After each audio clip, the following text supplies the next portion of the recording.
আসসালামু আলাইকুম, প্রীতি ও শুভেচ্ছা গোল্ডেন বাংলা 26 এর পক্ষ থেকে। আজকে চতুর্থ শ্রেণীর নতুন বিজ্ঞান বইয়ের অর্থাৎ 2026 শিক্ষাবর্ষের নতুন গণিত বইয়ের বিজ্ঞানের দ্বিতীয় অধ্যায় স্বাস্থ্য সুরক্ষা। আমাদের স্বাস্থ্যটাকে কিভাবে সুরক্ষা করা যায় তারই কিছু টিপস নির্দেশনা এই অধ্যায়ে আমরা লক্ষ্য করব।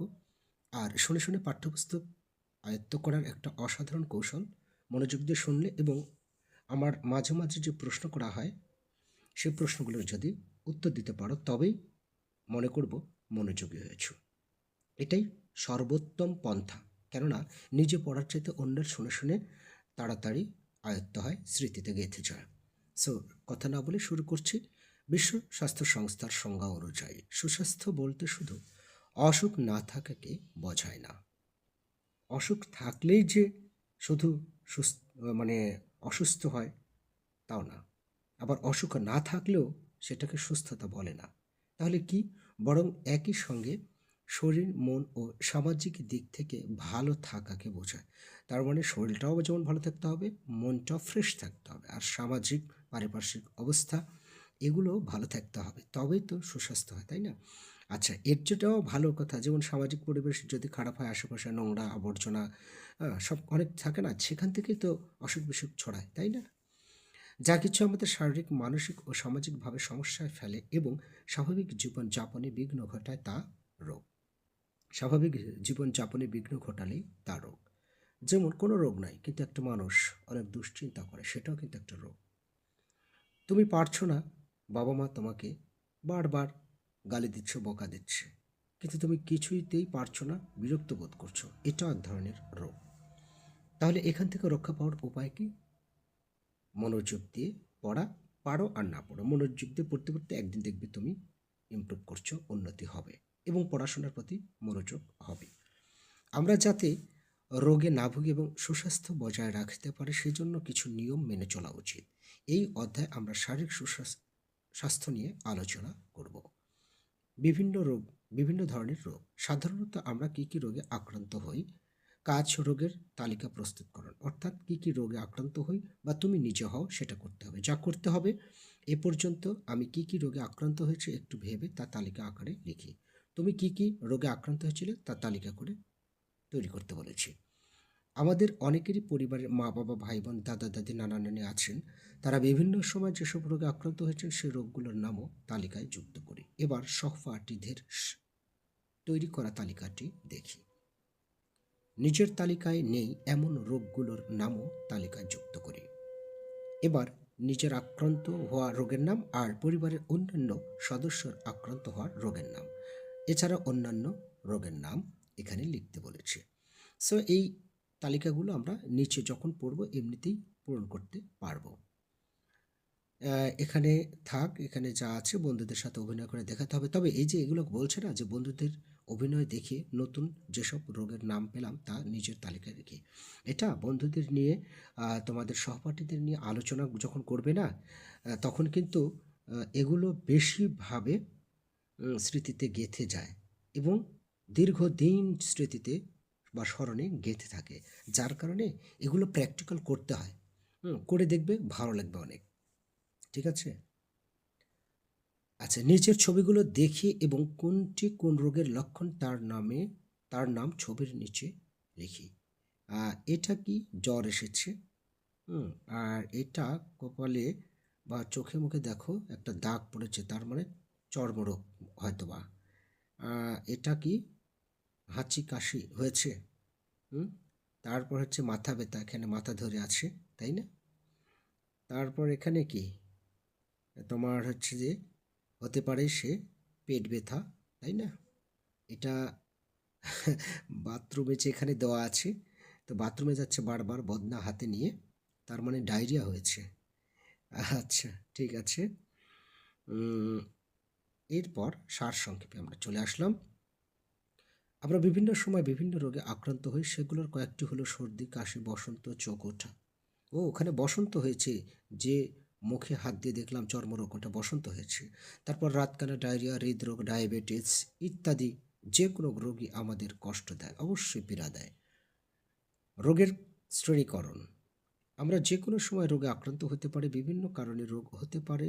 কোনো কোনো রোগ একজন থেকে আরেকজনের হতে পারে। সাধারণত অণুজীবের দ্বারা রোগ সৃষ্টি হয়। অণুজীব আর পরজীব তো বোঝো, তাই না? আচ্ছা, আবার অণুজীব মানে ক্ষুদ্র ক্ষুদ্র জীব, সেটা বোঝাচ্ছে। অঙ্গের গঠন বা কাজ করার ক্ষমতা নষ্ট হয়ে গেলেও আমরা রোগাক্রান্ত হই। রোগের কারণে উপর ভিত্তি করে রোগকে নানা শ্রেণীকরণ করা যায়। রোগ কত ধরনের, এখানে দেখো লেখা আছে রোগ কত ধরনের। কাজ ও রোগের শ্রেণীকরণ যা করতে হবে সহপাঠীদের সাথে আলোচনা করে নিচের ছকটি পূরণ করতে হবে। একজন থেকে অন্যজনের হয় এমন রোগের নাম, আর একজন থেকে অন্যজনের হয় না এমন রোগের নাম। মানে একজন থেকে আরেকজন হয়, যাকে বলে ছোঁয়াচে রোগ, আর এটা হচ্ছে হয় না। তাহলে এটা পূরণ করব আমরা কি করে এই ছকগুলো? অবশ্যই নিচে যে সার সংক্ষেপে দেখতে পাবো। সংক্রামক রোগ হচ্ছে এই একজন থেকে আরেকজনের হয়, আর অসংক্রামক রোগ হচ্ছে একজন থেকে আরেকজন হয় না। সেটা আমরা নিচেই পাবো। এই যে কিছু কিছু রোগ একজনের রোগ থেকে আরেকজনের ছড়ায়, সেগুলোকে সংক্রামক রোগ বলে। সংক্রামক রোগগুলি ভাইরাস, ব্যাকটেরিয়া, ছত্রাক বা অন্য কোনো পরজীবীর কারণে হয়ে থাকে, যেমন সর্দি, চৌকোঠা, বসন্ত, করোনা, হাম ইত্যাদি। এগুলো এক একটা জায়গায় এক একটা নাম লিখতে হবে। তারপরে আছে দেখি অসংক্রামক রোগ। কিছু কিছু রোগ একজনের থেকে আরেকজনের হয় না। সাধারণত শরীরের কোনো অঙ্গের কর্মক্ষমতা হ্রাস মানে কমে যাওয়া, বিপাকীয় মানে বিপদে পড়া, ঠিক আছে, কার্যক্রম বাধা পেলে মানুষ এ ধরনের রোগে আক্রান্ত হয়। এদেরকে বলে অসংক্রামক রোগ। যেমন হৃদরোগ, রাতকানা, আলঝেইমার, ডায়াবেটিস, ক্যান্সার, মানসিক রোগ ইত্যাদি। এই রোগের নামগুলো ওখানে লিখতে হবে, যে এই বক্সে, ঠিক আছে, এই বক্সে চারটা নাম লিখে দিলে, চারটা বক্সে। সংক্রামক রোগের শ্রেণীকরণ সম্পর্কে আরও কিছু আরেকটা আছে, এখানে তো আমি পড়লামই না। সেটা হচ্ছে বিশ্ব স্বাস্থ্য সর্বশেষ শ্রেণীবিভাগ অনুযায়ী মাদকাসক্তিও একটি রোগ। মাদকাসক্তি বলতে তোমার ধূমপান, মদ পান, গাঁজা সেবন, এগুলোকে বোঝায়, ঠিক আছে। যাই হোক, সাধারণত বায়ু বা পানি বা প্রাণী সংক্রামক রোগের জীবাণু বহন করে এবং রোগের বিস্তার ঘটায়। অর্থাৎ সংক্রামক রোগের শ্রেণীকরণ এটা। বায়ু, পানি বা প্রাণীর সংক্রামক রোগের জীবাণু বহন করে এবং রোগের বিস্তার ঘটায়। বিস্তারের মাধ্যমের উপর ভিত্তি করে এই রোগগুলোর নাম নানা নামে পরিচিত। যেমন পানিবাহিত রোগ, পানির মাধ্যমে যেসব রোগ ছড়ায় সেগুলোকে পানিবাহিত রোগ বলে। বায়ুর মাধ্যমে যেসব রোগ ছড়ায় সেগুলোকে বায়ুবাহিত রোগ বলে। এবং প্রাণীবাহিত রোগ, কোনো কোনো রোগের জীবাণু প্রাণীরা বহন করে। প্রাণীরা মধ্যে তোমার পোকামাকড়, কীটপতঙ্গ, পাখি, এগুলা বা অন্য যে কোনো জীব, এদের প্রাণীবাহিত রোগ বলে। তো পানিবাহিত রোগের মধ্যে ডায়রিয়া, আমশা, টাইফয়েড, কলেরা, এগুলা রয়েছে। তোমার হেপাটাইটিস, এগুলো হচ্ছে পানিবাহিত রোগ। আর বায়ুর মাধ্যমে ছড়ায় ইনফ্লুয়েঞ্জা, ফুসফুসের যক্ষ্মা, কোভিড-19। এটা প্রাণীবাহিতর মধ্যে রয়েছে মশার মাধ্যমে ম্যালেরিয়া, ডেঙ্গু, ইঁদুরের মাধ্যমে প্লেগ এবং কুকুরের কামড়ে জলাতঙ্ক রোগ ছড়ায়। ওকে, তাহলে আমরা দেখতে পাইলাম যে ডেঙ্গু ও ম্যালেরিয়া জ্বর হয় কিসের মাধ্যমে? মশা। প্লেগ রোগ ছড়ায় কিসের মাধ্যমে? ইঁদুরের মাধ্যমে। এবং জলাতঙ্ক রোগ হয় কুকুরের কামড়ের জন্য। এগুলো কিন্তু আয়ত্ত করতে হবে, ঠিক আছে। প্রশ্ন তৈরি করতে হবে, যেমন বায়ুবাহিত রোগ কী, পানিবাহিত রোগ কাকে বলে, বা কী কী, প্রশ্ন তৈরি হয়ে যাচ্ছে। এইভাবে নিজে নিজে প্রশ্ন তৈরি করা শিখবে, সুন্দর সুন্দর প্রশ্ন। আর এই প্রশ্নগুলো তৈরি করার পরপরই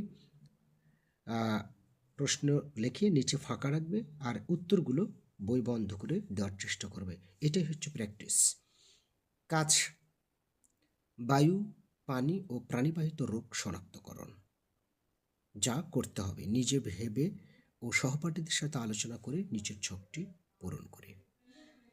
গ্যাসের মাধ্যমে ছড়ায় এমন রোগ: পানির মাধ্যমে ছড়ায় আর প্রাণীর মাধ্যমে ছড়ায় এমন রোগ। উপরে আমরা যেগুলো পড়ে আসলাম এগুলোই এখানে তালিকা তৈরি করতে বলেছে।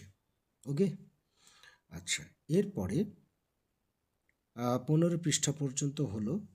তাহলে আজকে না হয় এ পর্যন্ত থাক। দেখি কত পৃষ্ঠা পর্যন্ত আছে। 15, 16, তারপর হচ্ছে 17, 18, আর আছে 19, অনেকগুলো আছে, 20, আর আছে, ও মাই গড, অনেকগুলো তো আছে।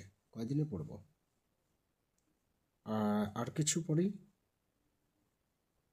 16 পৃষ্ঠা পর্যন্ত হলো, 15 পৃষ্ঠা পর্যন্ত হয়েছে, তাই না? তো 16 পৃষ্ঠাতে আছে। 16 পৃষ্ঠাটা আমরা শেষ করে দিই। এই যে রোগের কারণ ও বিস্তার। কি কি কারণে আমাদের রোগ হয়, বিভিন্ন রোগের কারণ খুঁজে বের করা। যা করতে হবে, নিজের অভিজ্ঞতা ও জানা থেকে নিজের ছকটি পূরণ করে সহপাঠীদের সাথে আলোচনা করে ছকে রোগের আরও কারণ যুক্ত করে। রোগের নাম বা রোগের কারণ কি? আচ্ছা, তারপর এখানে যে রোগের নামগুলো লিখব সেগুলো আমরা নিচে থেকে আয়ত্ত করে নিতে পারবো।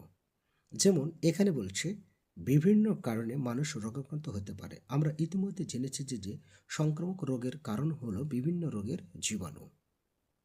এসব জীবাণু শরীরে প্রবেশ করলে রোগ সৃষ্টি হয়। সুতরাং রোগীর কাছাকাছি থাকলে অথবা জীবাণু দ্বারা দূষিত পানি পানে রোগ হতে পারে। তাহলে সংক্রামক রোগ যখন আমরা লিখব, মনে করে এই ঘরে লিখব সংক্রামক রোগ। কারণ কি? কারণ হচ্ছে রোগীর কাছাকাছি থাকলে অথবা জীবাণু দ্বারা দূষিত পানি পান করলে এই রোগ হয়। এটা একটা কারণ লিখতে পারবো আমরা। তারপর কখনো কখনো জীবাণু বহনকারী পোকামাকড় বা প্রাণীর মাধ্যমে রোগ হতে পারে। তাহলে অনেক সময় পুষ্টিহীনতার কারণে রোগ প্রতিরোধ ক্ষমতা কমে যায়। এর ফলে মানুষ রোগে আক্রান্ত হতে পারে। অসংক্রামক রোগের কারণ আছে। সাধারণত পরিবেশের নানা উপাদান যেমন পানি, বায়ু প্রভৃতি দূষিত হবার কারণে মানুষের রোগ হয়। শারীরিক পরিশ্রম না করাও কিছু অসংক্রামক রোগের জন্য দায়ী। অর্থাৎ শারীরিক পরিশ্রম করতে হবে। যাদের শারীরিক পরিশ্রম নাই তারা কিন্তু অনেক সময় ব্যায়াম করে, তাই না? আর এই জন্যে দেখো যে গ্রামের মানুষের ব্যায়াম লাগে না, তারা সকালে উঠে সন্ধ্যা পর্যন্ত কাজ করে, শরীরটা ইনশাল্লাহ মাশাল্লাহ অনেক ভালো থাকে। কিন্তু এই দোষী মানে অসংক্রামক রোগে আক্রান্ত বেশি কারা? তাহলে শহরের মানুষের, কারণ তাদের কাজ খুব কম থাকে। এছাড়া তারা ব্যবসায়িক, বেশিরভাগ ব্যবসায় দোকানে বসে থাকে, যার কারণে খায় আর বসে থাকে আর ভুঁড়িটা অনেক বড় করে, তাই না? তারা কিন্তু অসংক্রামক রোগে আক্রান্ত হয়। বায়ু দূষণ ও অন্যান্য পরিবেশ দূষণের কারণে চর্মরোগ, এজমা ইত্যাদি রোগ হতে পারে। তাহলে চর্মরোগ কী কারণে হয়? বায়ু দূষণের কারণে। এজমা রোগ কী কারণে হয়? বায়ু দূষণের কারণে। তাহলে এগুলোই কিন্তু আমরা সেই ছকে লিখতে পারবো। ধূমপান ও মাদক দ্রব্য গ্রহণে ক্যান্সার, হৃদরোগ সহ বিভিন্ন অসংক্রামক রোগ হতে পারে। তাহলে অসংক্রামক রোগ কী কারণে হতে পারে? ধূমপান বা মাদক দ্রব্য গ্রহণে ক্যান্সার হতে পারে। রোগের নাম দিয়ে দিলাম ক্যান্সার, এখানে রোগের নাম দিয়ে দিলাম ক্যান্সার। আর রোগ হওয়ার কারণ ধূমপান বা মাদকদ্রব্য গ্রহণে, ব্যাস এই।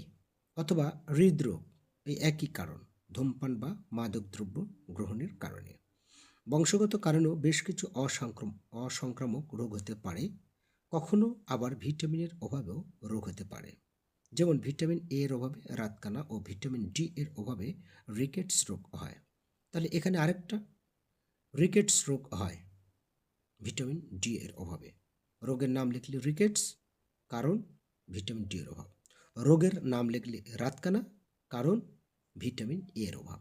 তাহলে এই বিষয়গুলোই কিন্তু এই যে ছকে পূরণ করতে হবে। এই যে এখানে বলেছে রোগের নাম আর রোগের কারণ, এখানে দিলে রাতকানা, এখানে দিলে ভিটামিন এ এর অভাব, এখানে দিলে রিকেটস, ভিটামিন ডি এর অভাব, এইভাবে লিখতে হবে। ওকে, এখানে দিলে হৃদরোগ, দিলে ধূমপান ও মাদকদ্রব্যের কারণে। এই হচ্ছে রোগের কারণ, এইভাবে লিখতে হবে। ওই খালি ঘর মানে ছকটা পূরণ করতে হবে। স্বাস্থ্যকর ও সুষম নয় এসব খাবার খেলে জীবনযাপনে অস্বাস্থ্যকর অভ্যাসের কারণেও রোগ হতে পারে। ওকে, তাহলে শিক্ষার্থী বন্ধুরা আজকে এই 16 পৃষ্ঠা পর্যন্তই থাক। অর্থাৎ আমরা এটা দেখলাম যে কত পৃষ্ঠা থেকে কত পৃষ্ঠা তোমার পড়লাম হচ্ছে স্বাস্থ্য সুরক্ষা 12 থেকে 16 পৃষ্ঠা পর্যন্ত আজকের আলোচনা থাকলো। এই আলোচনার ভিতর থেকে তোমাদের কিছু প্রশ্ন এবার আমি করছি, দেখি উত্তর দিতে পারো কিনা। আচ্ছা বলো তো, ইনফ্লুয়েঞ্জা কোন কারণে হয়ে থাকে? ইনফ্লুয়েঞ্জা কী ধরনের রোগ? প্রাণীবাহিত, বায়ুবাহিত অথবা পানিবাহিত?